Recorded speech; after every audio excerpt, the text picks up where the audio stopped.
actually have a broad perspective on what are happening in the region and how the regions can actually also propose maybe best practices or case studies that countries can actually follow in order to achieve the targets and the goals of sustainable development.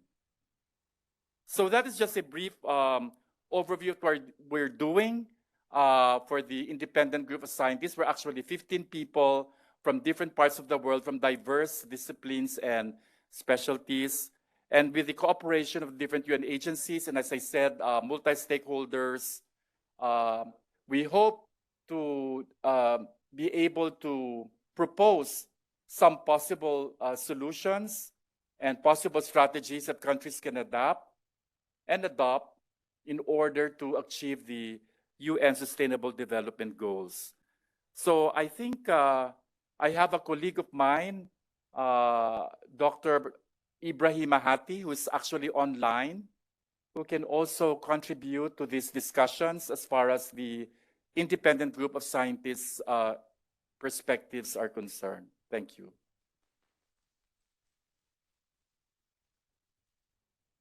Thank you, Jaime.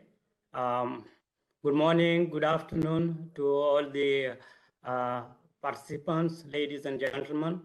My name is Dr. Ibrahim Ach. I'm an economist by training.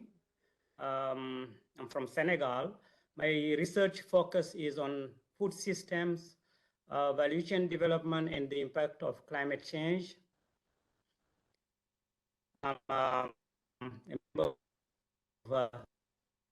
Yes, are very important in the process of preparing the Global Sustainable Development Report because they provide us with unique perspectives and other insights. And they also allow us to take into account the diversity of the situation we analyze. These regional consultations help us contextualize the global trends we observe.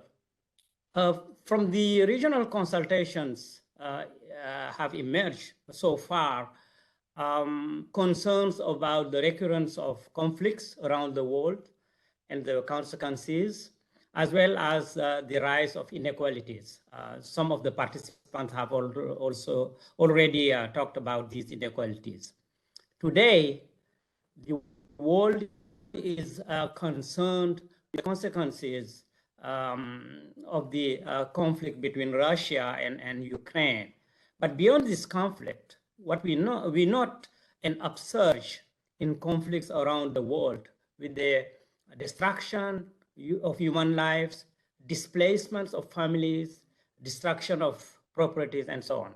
Whether in Ethiopia, Afghanistan, Venezuela, Syria, DRC, or nearby in the Sahel, where I live, conflicts are generating millions of refugees and, above all, weighing heavily and negatively on the achievement of the SDGs.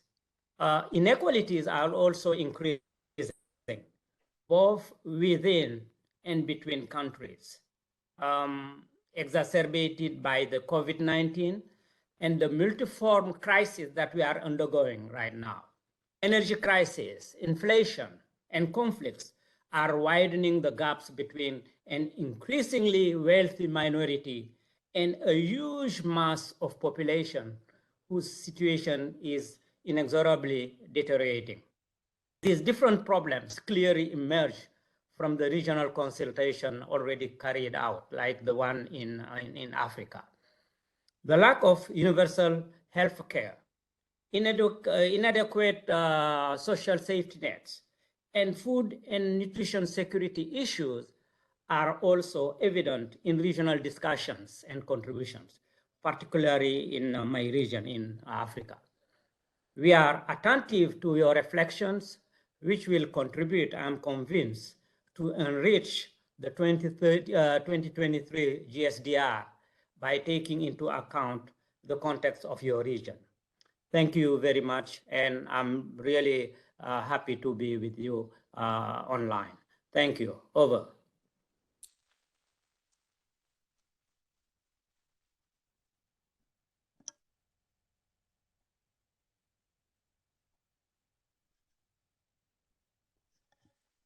شكرا جزيلا. Thank you very much, Dr. Haimi and Dr. Ibrahima. We have few minutes to receive any of your questions, if you have. Sorry to take the floor again. Thank you for the two introductions showing us how the group of scientists is working. First, for Professor Montaya, when you indicated the selected COVID-19 impact on SDGs, curiously, and I will look like preaching for my cathedral or my mosque about sustainable consumption production, SDGs was not listed. And if there is something that was really very much impacted by COVID-19, is sustainable consumption. I have been in this period in Bangkok for 5 years, and I just came back.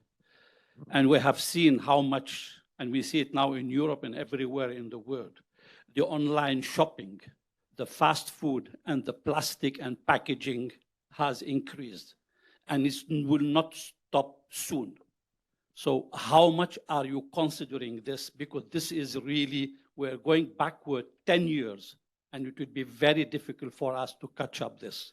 This is one thing. Second, on SDG 8 and 9, one of the major drivers to deliver SDGs will be the role of the small and medium enterprises, and not just talking about private sector in general. And I will link it to what Mr. Ibrahima said. I'm also from Senegal.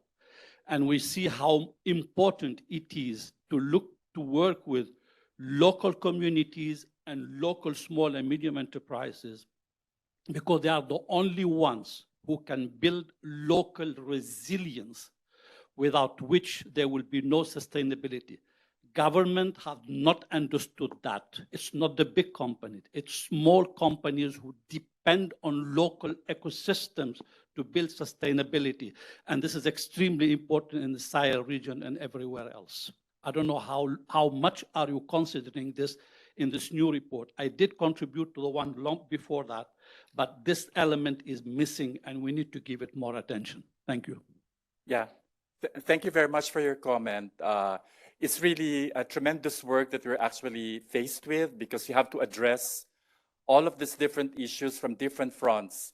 And you are correct that sustainable consumption is in fact a big issue, and has even been magnified by the COVID-19 pandemic. The slide actually just showed a very small portion of what we're actually doing. And we could have spent, detailed presentations, but as I said, we don't want to preempt the release of the said report, which is still evolving.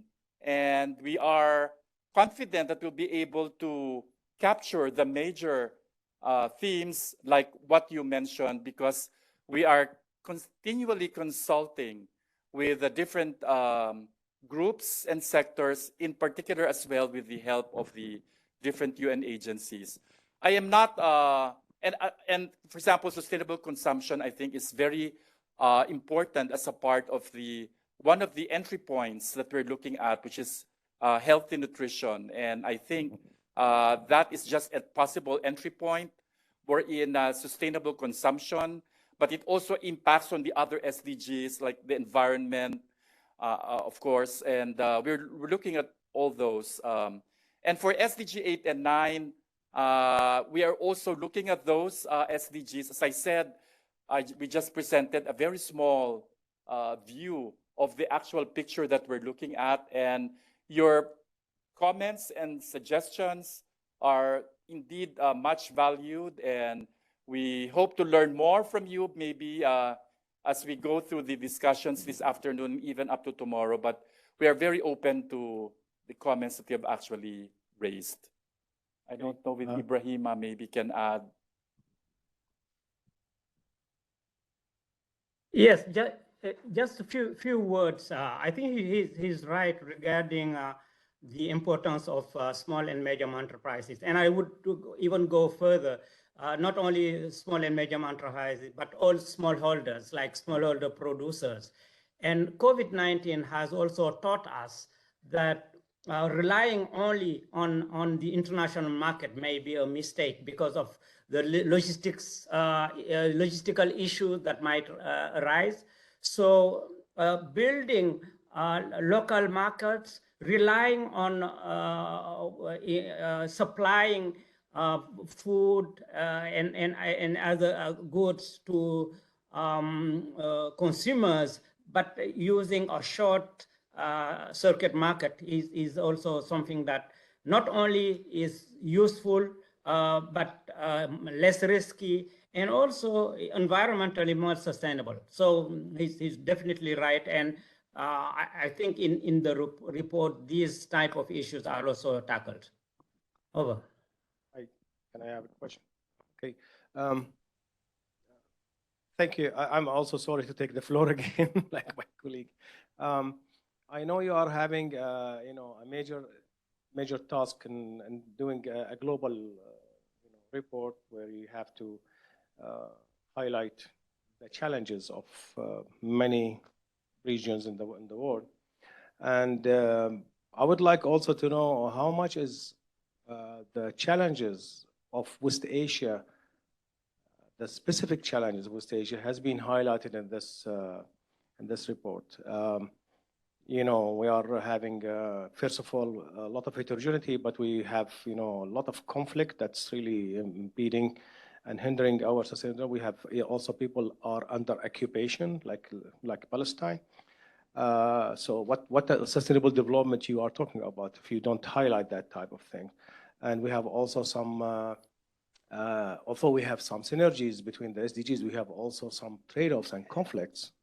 For instance, I am achieving very high percentage in providing water supply for drinking water supply for the population, but at the same time, I have to do it through desalination, which means I am emitting, I have to pollute the sea and on the other side. So there is a big trade-off between these. How much of those issues has been highlighted in the report, especially the issue of conflict and occupation in your report? Yeah. Thank you very much for your question and comment.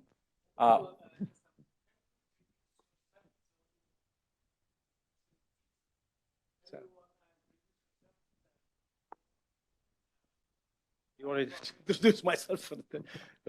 My name is Walid Zubari from Bahrain.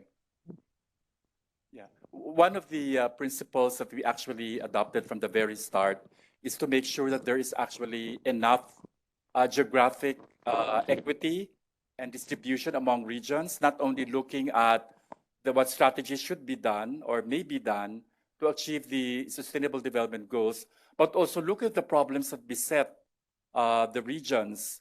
And we call it megatrends, but some of the megatrends and some of the problems that are happening now, conflicts, inequalities, social injustice that's happening, these are all impacting different regions to different degrees, but we all take them into consideration, as I said, just to give an overview of what is happening, particularly in the first chapter of the Global Sustainable Development Report.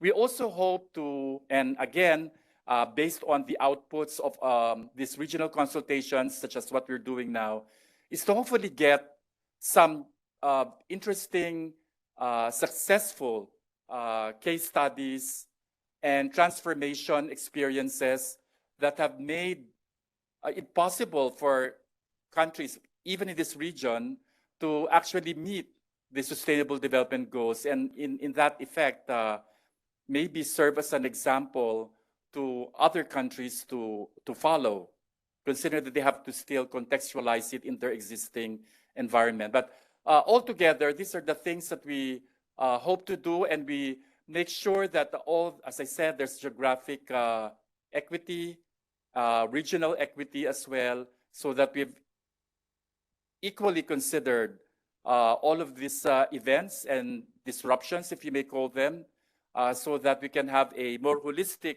global view of what we can do in order to achieve the Sustainable Development Goals. One challenge that we have is really to bring it down also to the national and to the local levels, but that will be by providing a framework by which countries can actually think and reflect about what they can actually do in order to achieve the